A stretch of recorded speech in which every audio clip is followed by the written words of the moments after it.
नमस्कार दोस्तों, स्वागत है आप सभी का। आप जुड़ चुके हैं हमारे YouTube प्लेटफॉर्म से।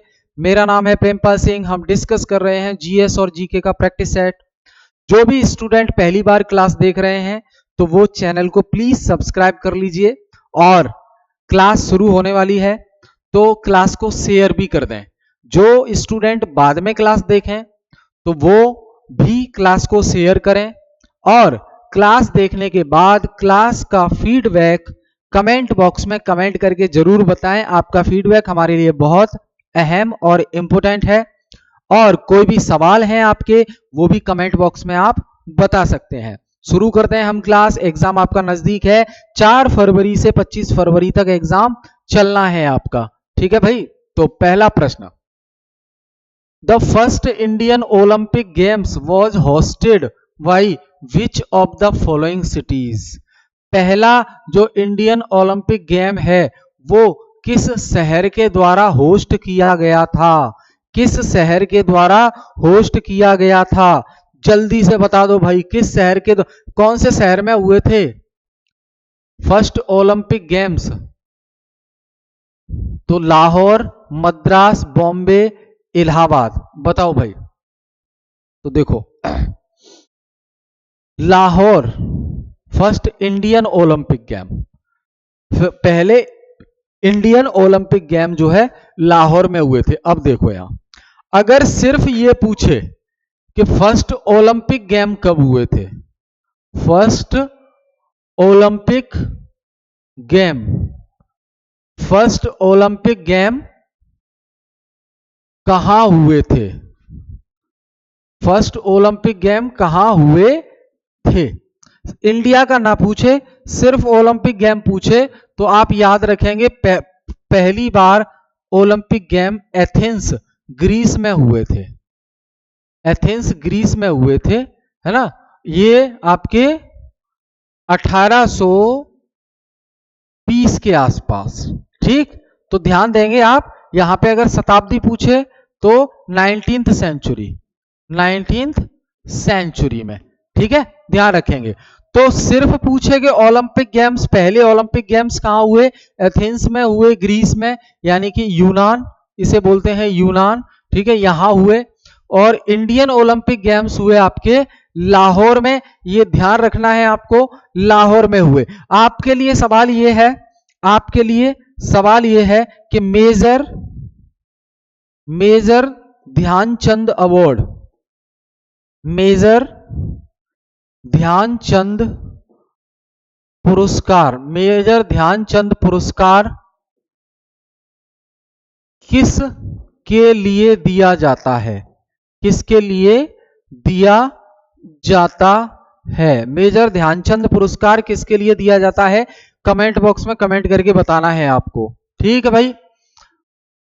पुष्यभूति डायनेस्टी, जो पुष्यभूति डायनेस्टी है, पुष्यभूति वंश, पुष्यभूति वंश, जो पुष्यभूति डायनेस्टी है, after Prabhakaran Vardhan, after Prabhakar Vardhan strengthened its position in the region of Punjab and Haryana after defeating which of the following dynasty, after defeating which of the following dynasty. तो देखो, सवाल पूछ रहा है कि प्रभाकर वर्धन के बाद, प्रभाकर वर्धन के बाद जो पुष्यभूति वंश आया, इसने निम्नलिखित में से किस राजवंश को हराकर पंजाब और हरियाणा के क्षेत्र में अपनी स्थिति मजबूत की? तो यहां पे पुष्यभूति वंश ने किसको हराया? तो हूण, हूण को हराया। किसको हराया? हूण को हराया। ठीक है, हूण, हूण को हराया, ये ध्यान रखना है। क्योंकि देखो, मौर्य के टाइम पर, मौर्य वंश के टाइम पर भी हूणों का हमला हुआ, मौर्य वंश के टाइम पर भी हूणों का हमला हुआ, है ना। और गुप्ता डायनेस्टी के टाइम पर भी हूणों से टकरार रही। तो यहां पे जो प्रभाकर वर्धन के बाद जो पुष्यभूति वंश आया, उसने हूणों को हराकर पंजाब और हरियाणा के क्षेत्रों में अपनी स्थिति को मजबूत कर लिया था। ध्यान रखना किसको हराया? हूणों को हराया। किसने हराया? पुष्यभूति डायनेस्टी ने। पुष्यभूति डायनेस्टी कब आई? तो प्रभाकर वर्धन के बाद आई। UPSC is a constitutional body to conduct examination for appointment of the services of the union and the services of the state respectively under article. Simple पूछा है, यूपीएससी के बारे में पूछ रहे हैं आपसे। यूपीएससी ये क्या है? ये कॉन्स्टिट्यूशनल बॉडी है। ये कॉन्स्टिट्यूशनल बॉडी है। ये क्या है? ये कॉन्स्टिट्यूशनल बॉडी है, यानी कि संवैधानिक संस्था है। यूपीएससी एक संवैधानिक संस्था है। संवैधानिक संस्था उसे बोलेंगे जिसका जिक्र भारतीय संविधान में है और उससे संबंधित आर्टिकल भी है भारतीय संविधान में। तो यूपीएससी एक संवैधानिक संस्था है। इसका फुल फॉर्म है union public service commission. Union public service commission, union public service commission, यानी कि संघ लोक सेवा आयोग। क्या बोलेंगे? संघ लोक सेवा आयोग। संघ लोक सेवा आयोग। तो ये जो एग्जाम कराता है सेंटर में सिविल सर्विस का, ये एग्जाम कराता है सेंटर में, यानी कि केंद्र में, भारत में सिविल सेवा का परीक्षा कराता है। ये सिविल सेवा की परीक्षा कराता है ये। तो इस जो यूपीएससी है, ये जो संस्था है, इसका जिक्र भारतीय संविधान के किस आर्टिकल में है? इसका जिक्र भारतीय संविधान के किस आर्टिकल में है? तो अनुच्छेद 320 में है। अनुच्छेद 320 किसकी बात करता है? यूपीएससी की बात करता है, स्टेट की बात करता है। ठीक है, ध्यान रखेंगे ये। अब यहां देखो, ये आर्टिकल भी इंपॉर्टेंट है 324। ये इलेक्शन कमीशन ऑफ इंडिया से संबंधित है। ये इलेक्शन कमीशन ऑफ इंडिया से संबंधित है। कमीशन ऑफ इंडिया भारत का निर्वाचन आयोग से संबंध रखता है। आर्टिकल 324 और आर्टिकल 320 संबंधित है संघ लोक सेवा आयोग से, यानी कि यूपीएससी से। क्लियर है? बहुत बढ़िया। आगे देखें, Pandit Ram Narayan was associated with which of the following musical instrument. जो पंडित राम नारायण है, ये प्रश्न आपका पूछा है 2023। पंडित राम नारायण किस म्यूजिकल इंस्ट्रूमेंट, यानी कि किस संगीत वाद्य यंत्र से जुड़े हुए हैं? किस संगीत वाद्य यंत्र से पंडित राम नारायण का संबंध है? तो सरोद, रुद्रवीणा, सारंगी, सारंगी या फिर मोहन वीणा। बताओ भाई, चार ऑप्शन आपके सामने दिए हैं। चौथा सवाल है आपके सामने। चौथा सवाल है आपके सामने। तो जो पंडित राम नारायण हैं, इनका संबंध है सारंगी से। किससे है? सारंगी से है। ठीक है, ध्यान रखना है इसको। पंडित राम नारायण। आगे, ये जो त्रिपक्षीय संघर्ष है पाल, प्रतिहार और किसके बीच में हुआ? त्रिपक्षीय संघर्ष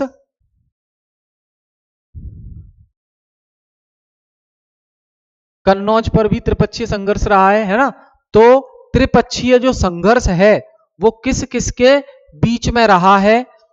चंदेल, मौखिर, राष्ट्रकूट या चालुक्य? बताओ भाई, किसके बीच में रहा है? तो देखो, जो त्रिपक्षीय संघर्ष है, ये जो त्रिपक्षीय संघर्ष हुआ, यानी कि एक ही एरिया के लिए तीन तीन लोग लड़ाई कर रहे थे उसे अपने कब्जे में लेने के लिए। तो ये जो त्रिपक्षीय संघर्ष है इतिहास में किसके बीच में हुआ है? एक तो पाल वंश हो गया और दूसरा प्रतिहार वंश हो गया, प्रतिहार वंश हो गया, और तीसरे हो गए राष्ट्रकूट। राष्ट्रकूट इसके बीच में हुआ है, राष्ट्रकूट के बीच में। तो यहां पे आंसर आ जाएगा आपका fill in the blank, Rashtrakuta.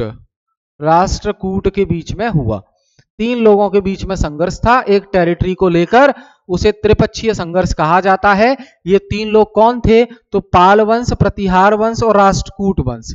पाल वंश, प्रतिहार वंश और राष्ट्रकूट वंश। याद रखेंगे, भूलेंगे नहीं। बहुत बढ़िया। आगे देखो, गुरु घासीदास गुरु Ghasidas led which of the following movement to improve the social condition of leather workers in British India? British Bharat में जो लेदर का काम करने वाले लोग थे, ब्रिटिश भारत में लेदर का काम करने वाले जो लोग थे, उनकी स्थिति को और मजबूत बनाने के लिए, उनकी सामाजिक स्थिति को और मजबूत बनाने के लिए, इंप्रूव करने के लिए जो गुरु घासीदास थे, उन्होंने कौन सा आंदोलन चलाया?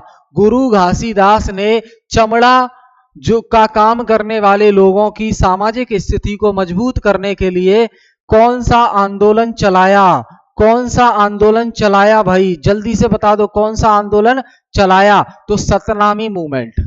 क्या? सतनामी आंदोलन चलाया। तो ध्यान रखना, सतनामी आंदोलन। क्या याद रखना है? सतनामी आंदोलन याद रखना है। और इस आंदोलन को चलाने वाले व्यक्ति कौन थे? तो गुरु घासीदास। कौन थे?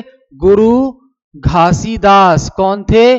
गुरु घासीदास थे। क्यों चलाया गया था ये आंदोलन? तो चमड़ा का काम करने वाले, चमड़ा वर्कर, चमड़ा का काम करने वाले वर्कर्स, उनकी सामाजिक स्थिति, उनकी सामाजिक स्थिति को मजबूत करना, मजबूत करना, बढ़ाना, है ना? तो इसके लिए ये आंदोलन चला और इस आंदोलन को कहा जाता है सतनामी आंदोलन, जो गुरु घासीदास के द्वारा चलाया गया। ठीक। The National Youth Policy 2014 defines youth as a population between the age of, देखिए राष्ट्रीय युवा नीति जो 2014 में आई, वो युवाओं को, किस आयु के बीच के युवाओं की आबादी को परिभाषित करती है? यानी कि जो राष्ट्रीय युवा नीति 2014 आई, इस नीति के अनुसार कब, किस उम्र से लेकर किस उम्र तक के लोग युवा कहलाएंगे? किस उम्र से लेकर किस उम्र तक के लोग युवा कहलाएंगे? तो बताओ भाई।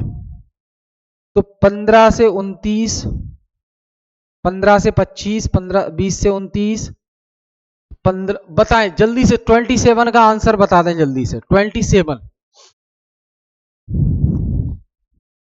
तो यहां पे ध्यान रखना, 15 से लेके 29, 15 से 29 तक के जो लोग हैं वो युवा कहलाएंगे। 15 से 29 तक के जो लोग हैं वो युवा कहलाएंगे राष्ट्रीय युवा नीति 2014 के अनुसार। राष्ट्रीय युवा नीति 2014 के अनुसार 15 वर्ष से लेकर 29 वर्ष तक के जो लोग हैं वो युवा लोग कहलाएंगे, जवान लोग कहलाएंगे। ठीक है भाई, ध्यान रखेंगे। क्लियर है? अब एक और चीज देख लो। एक है आपका 15 से लेके 59 तक, ये क्या है आपका? ये है डेमोग्राफिक डिविडेंड। डेमोग्राफिक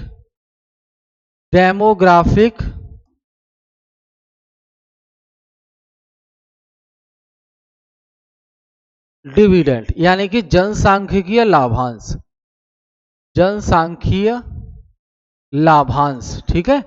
तो भारत जनसांख्यिकीय लाभांश वाला देश है, क्योंकि 15 से लेकर 59 वर्ष के बीच के वर्ग के जो लोग हैं वो बहुत ज्यादा हैं, उनकी जनसंख्या बहुत है। और युवा कौन कहलाएंगे? 15 से लेकर 29 साल के बीच के जो लोग हैं युवा कहलाएंगे। किस नीति के अनुसार? राष्ट्रीय युवा नीति 2014 के अनुसार। क्लियर है? बहुत बढ़िया। आगे देखिए। What gave a major impetus to the cotton textile industry in India after independence? स्वतंत्रता के बाद भारत में सूती वस्त्र उद्योग को किसने प्रमुख प्रोत्साहन दिया?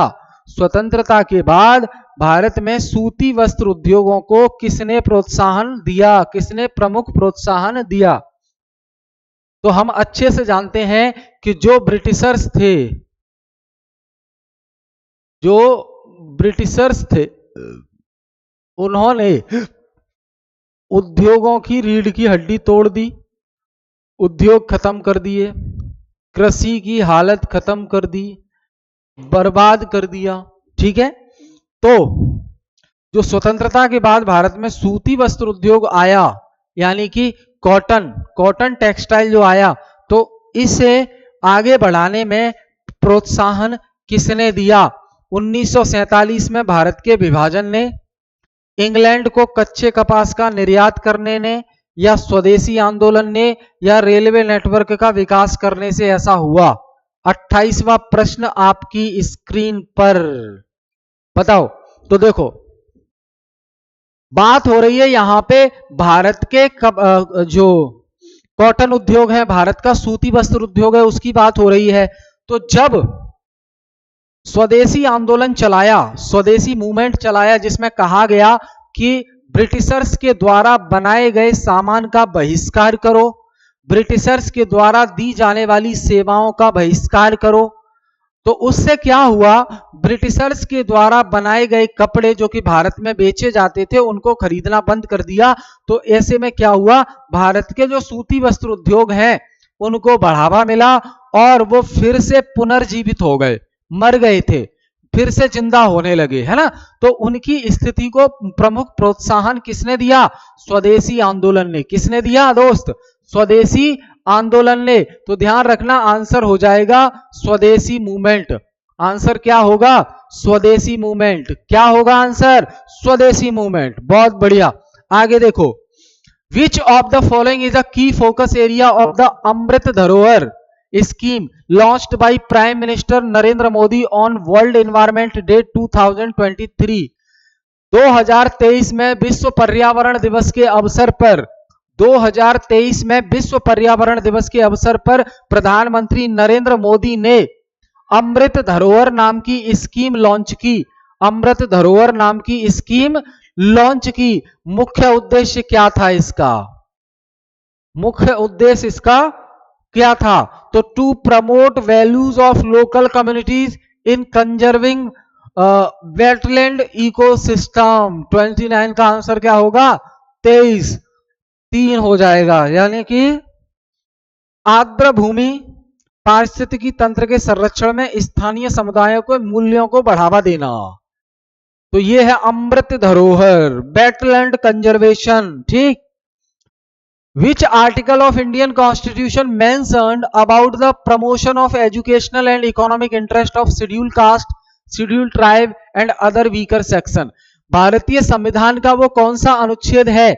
भारतीय संविधान का वो कौन सा अनुच्छेद है जिसके अनुसार अनुसूचित जातियों, अनुसूचित जनजातियों और अन्य कमजोर वर्गों के शैक्षिक और आर्थिक हितों को बढ़ावा देने का उल्लेख किया गया है? बताओ भाई जल्दी से। तो वो है अनुच्छेद 46। क्या है?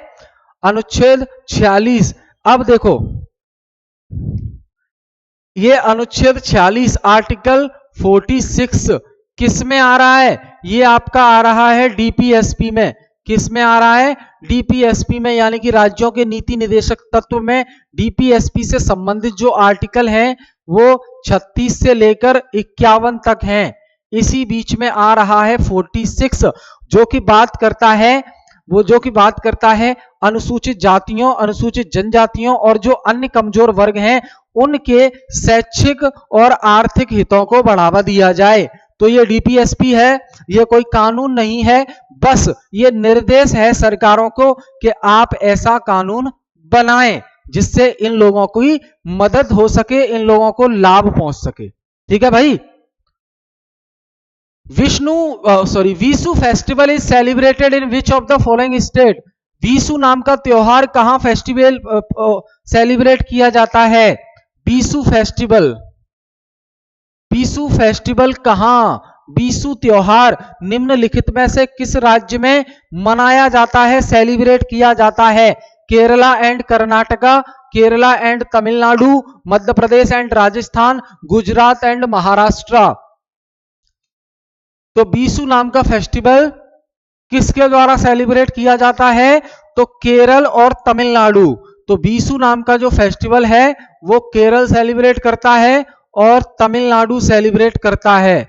केरल सेलिब्रेट करता है और तमिलनाडु। तो ये स्टैटिक जीके है जिसमें फेस्टिवल्स और स्टेट याद रखने होते हैं। तो केरल और तमिलनाडु है जहां पे विशु नाम का त्योहार सेलिब्रेट किया जाता है। याद रखेंगे आप, भूलेंगे नहीं। आगे देखिए, eight which Olympic game did Abhinav Bindra win the gold medal? कौन से ओलंपिक गेम में अभिनव बिंद्रा को गोल्ड मेडल मिला था? कौन से ओलंपिक गेम में अभिनव बिंद्रा को गोल्ड मेडल मिला था? तो भैया बीजिंग में हुआ था 2008 में। बीजिंग में 2008 में ओलंपिक गेम हुए, वहां पे अभिनव बिंद्रा को गोल्ड मेडल मिला था। अभिनव बिंद्रा को गोल्ड मेडल मिला था। तो बीजिंग 2008 आंसर हो जाएगा। अब बताइए, हाल ही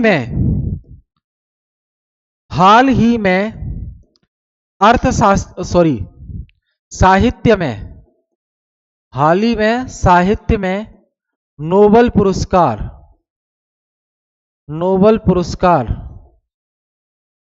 किसने जीता है?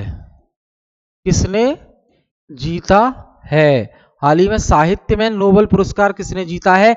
कमेंट जरूर करेंगे आप लोग।